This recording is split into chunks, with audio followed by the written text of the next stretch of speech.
Well, hello, students. I hope you're doing well. This is Dr. Pardue.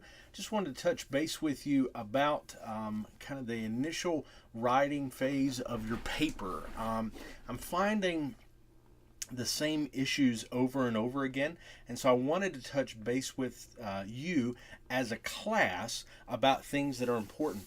I understand that for many of you, this is your first venture into graduate level writing and graduate level work.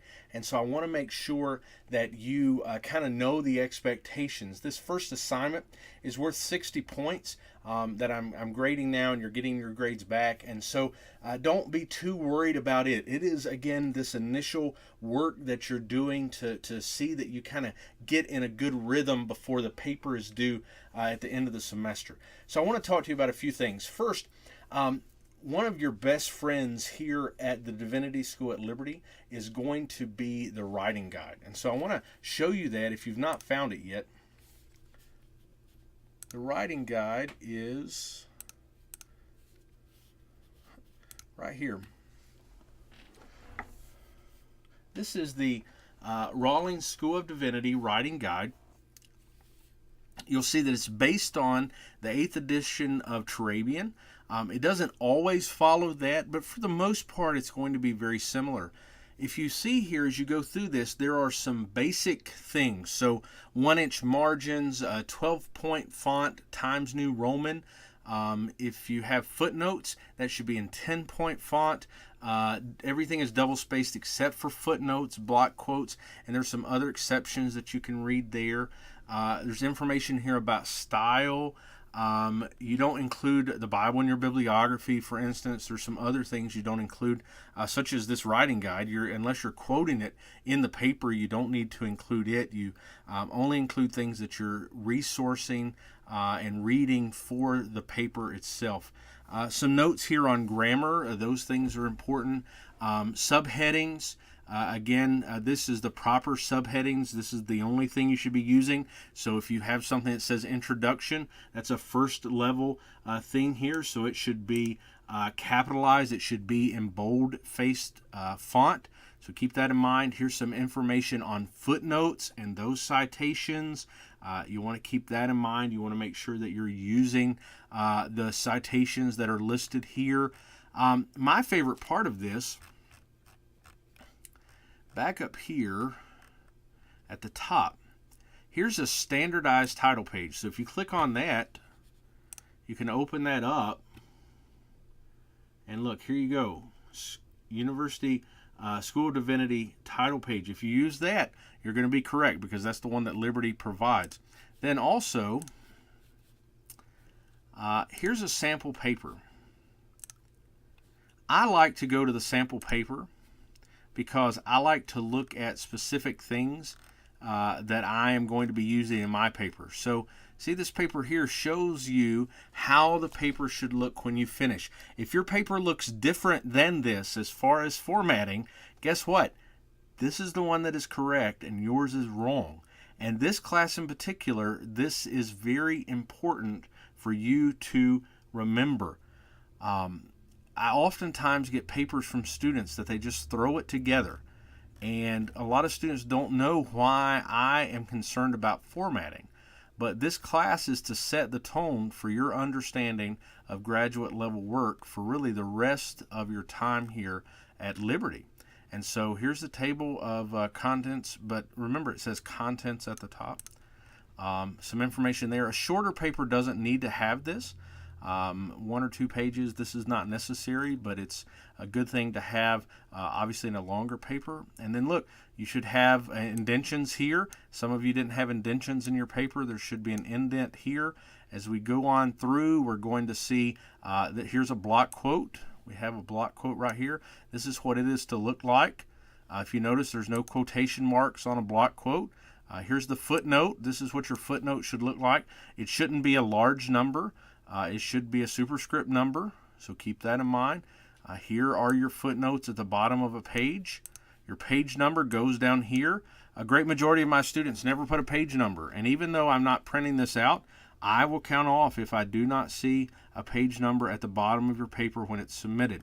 Again, this is what your footnotes are going to look like. If you're going through the paper, you may have more lengthy footnotes. They have further explanation. That is very appropriate in Turabian, but it just shouldn't be, random musings, but it should be correct.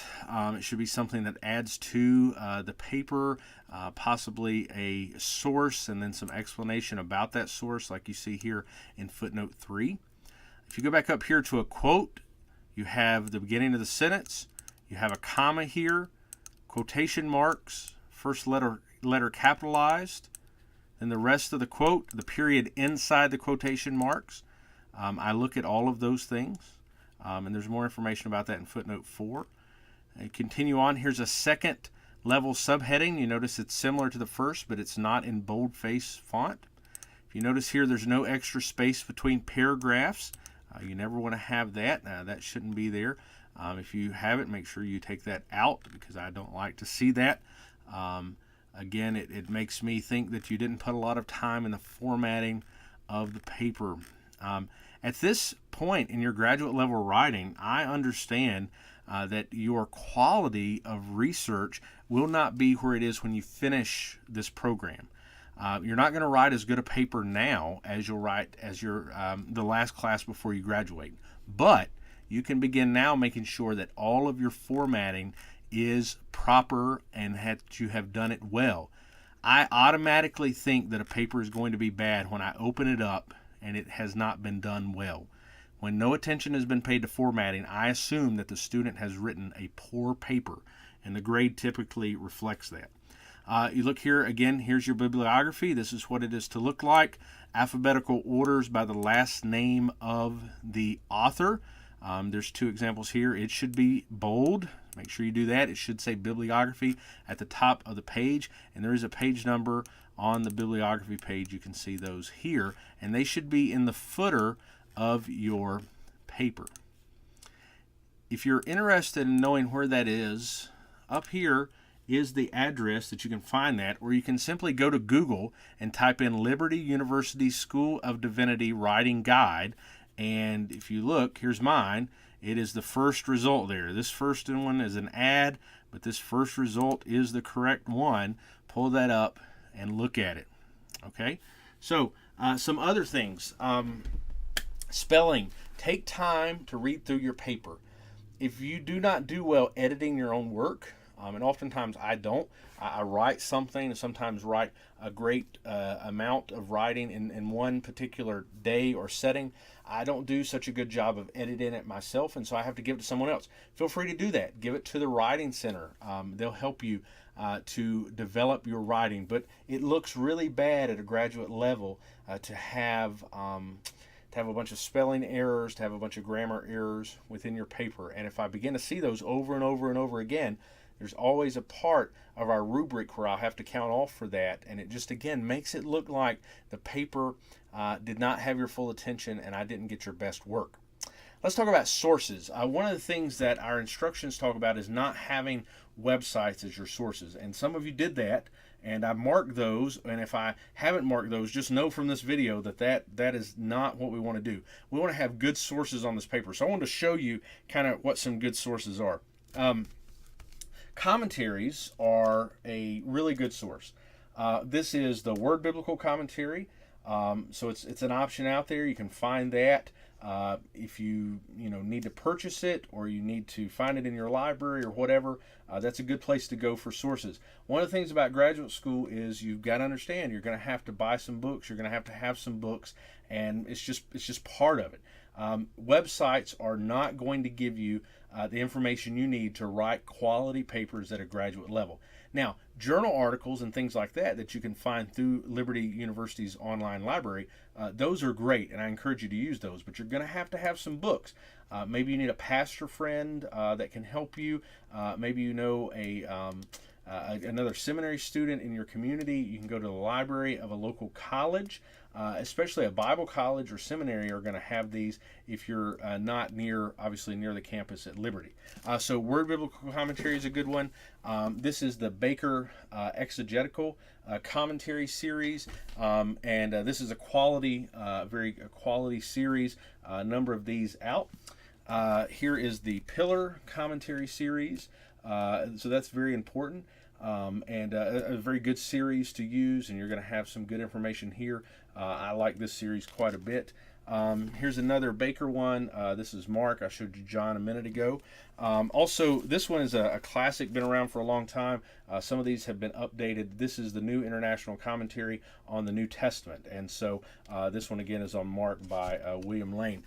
If you look here in my office, which is where I'm broadcasting from, and I'll kind of try to show you this back here, are my commentaries, and starting at the very top of this, which is actually out of the screen, going all the way down, these are my New Testament commentaries, and they actually go all the way over here with Acts being up here at the very top, and then all the way down to Revelation. And then here where you can barely see with a picture of my wife on this shelf is my Old Testament commentaries. And I started as a seminary student like you are, when I could afford buying one book at a time, going to sales, going to thrift stores, and looking for good quality commentaries. And what that has developed into now, about 10 years after I started seminary, is, if I can show you this here, this is my office, and as you see, there are books literally everywhere here. And so that all started again in seminary with purchasing books at a time, a couple books at a time, a series at a time, eBay, and finding those out. And so building a theological library is a very important part of your seminary time.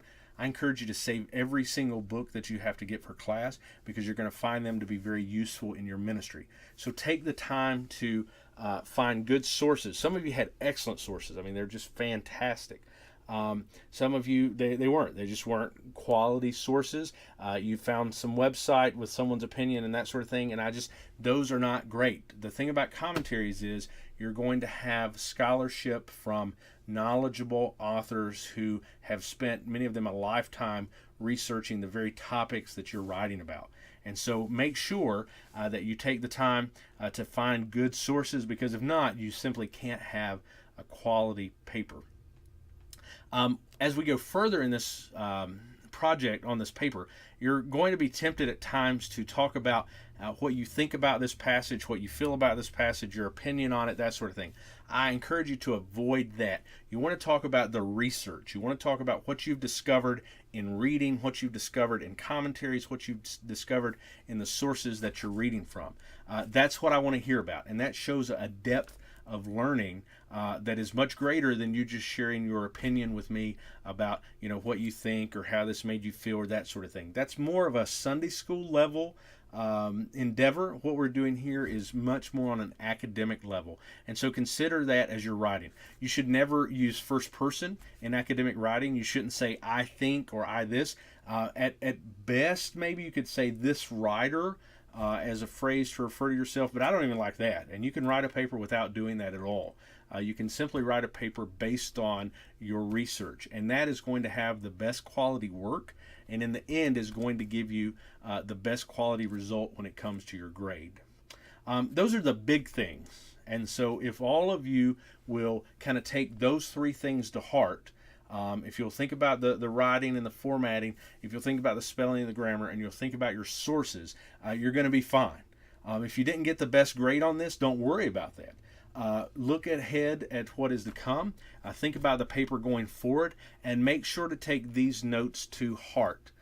The students I've had in the past, and I've been with Liberty for a couple years now, the students who have had the lowest grades have been the students who have not listened to the critiques and the criticism and the encouragement that I have given them in the feedback. And so this video kind of serves you in that area to fill in those three things in particular, so that you can have quality work going forward.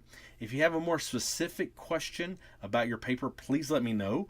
I'll be glad to help you with that and try to walk through that with you. But these are errors that I had seen over and over again, and wanted to take a few minutes to talk to you about them so that we can correct them and move forward.